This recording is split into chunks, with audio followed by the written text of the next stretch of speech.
મિત્રો આપણી એન્ટ્રી થઈ ગયેલી છે.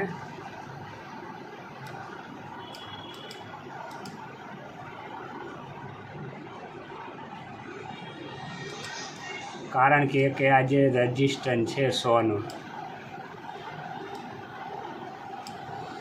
અહીંયાથી રજિસ્ટ્રેશનથી નીચું આવવાની શક્યતા રહે. આટલી પણ આવે તો આપણો ટાર્ગેટ આપણને મળી જાય. 78,100નો પુટમાં એન્ટ્રી છે. બરાબર.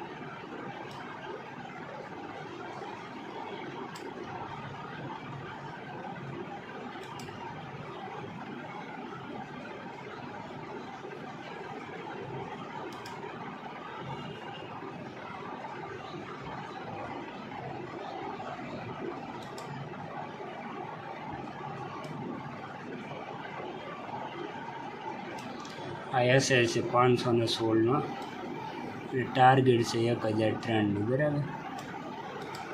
આ બંનેમાંથી એકાદું થશે. 3 વાગ્યા લગીને ભલે જાય, આપણે ત્યાં લગીને બેસવાનું છે. બાકી કાં એસએલ જાય કાં પ્રોફિટ આવે. ટાર્ગેટ બંનેમાંથી એકાદું થવું પડે.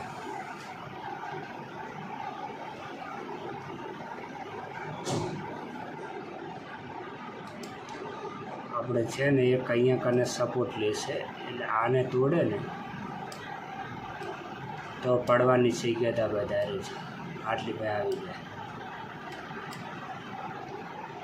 કારણ કે આ તો એક બહુ મોટું રેઝિસ્ટન્સ છે.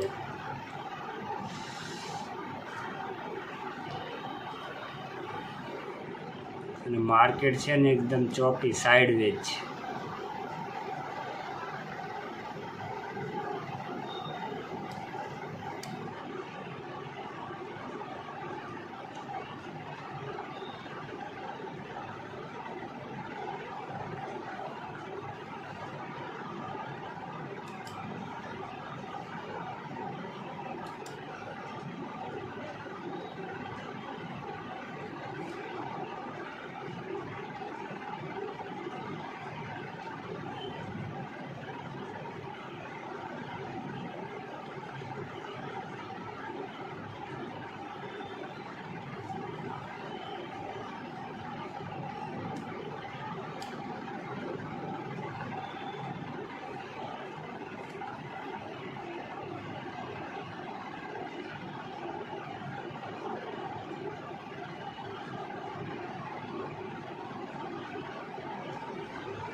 આ લેવલ તોડવું પડે.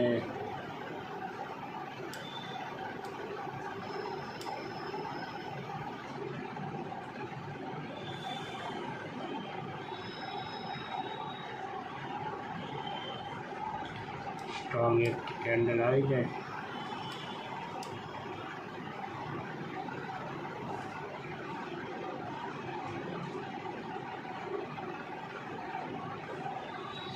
આપણે એન્ટ્રી કર્યા પહેલાં જે પણ કાંઈ વિચારવું હોય ને એ વિચારી લેવાનું. એની પછી કોઈ વસ્તુ વિચારવાનું નહીં. પછી કાં એસએલ આવે કાં ટાર્ગેટ આવે, બંનેમાંથી એક. અને દિવસમાં છે ને એક જ ટ્રેડ લેવાનું રાખવાનું. એક ટ્રેડ લો ને એટલે ઓવર ટ્રેન્ડિંગ ન થાય. તમારું સાયકોલોજી સારી રહે.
ચાલો આમાં વિડીયો મોટો થઈ જશે, આગળ જે થાય ને એ અપડેટ હું તમને આપીશ ટ્રેડમાં શું થાય છે એના વિશે.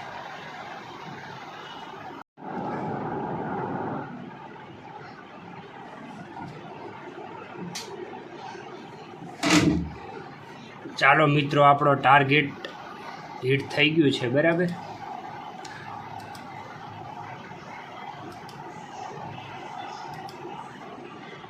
આપણને ટાર્ગેટ મળી ગયું છે. હું બહારે વયો ગયો હતો કારણ કે આપણે જે આ ટ્રેન્ડ લાઈન મારેલી હતી ને, હું તમને લોજિક સમજાવી દઉં એનું. રિફ્રેશ મારવા જોઈએ.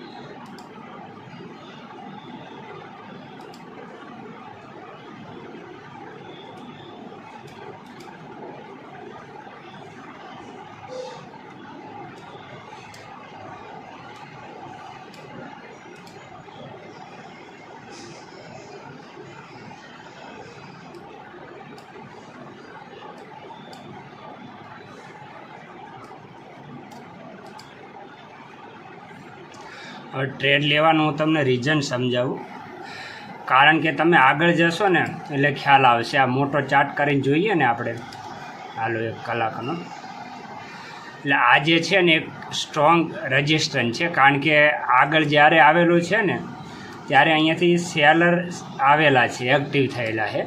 એટલે આ જે જગ્યા છે ને આ સેલર ઝોન થઈ ગયો, આ જે છે ને આ સેલિંગ ઝોન છે. એટલે અહીંયા કને માર્કેટ ગમે ત્યારે આવે ને એટલે સેલિંગ અહીંયાથી સેલરો એક્ટિવ થાય જ. એટલે આપણે એ જોઈને ટ્રેડ લીધેલો હતો કે આ 100થી 78,100થી 150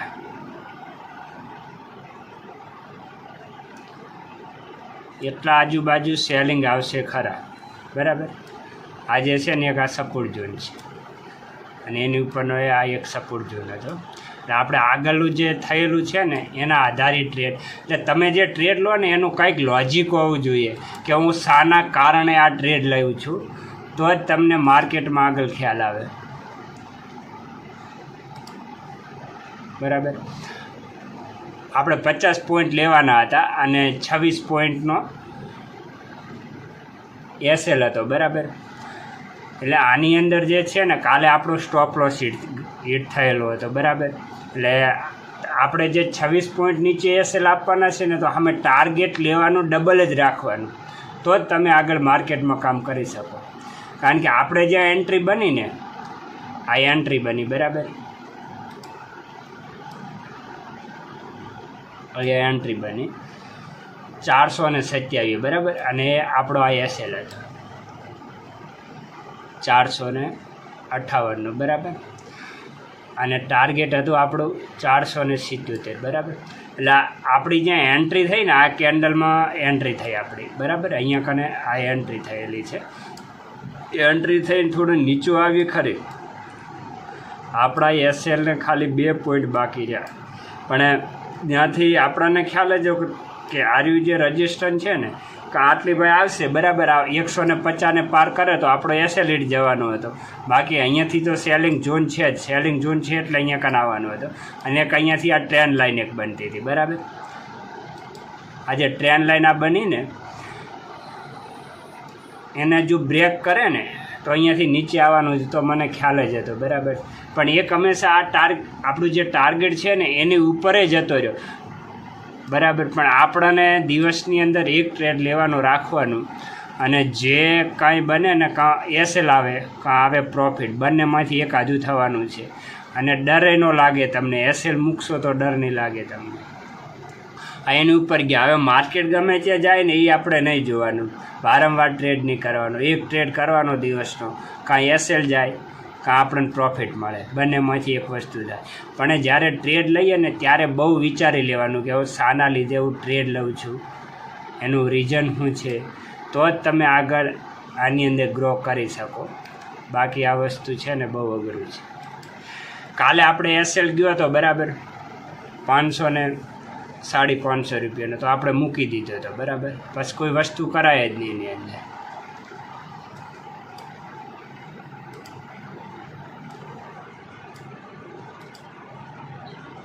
હલો, હું તમને પ્રોફિટ બતાવું.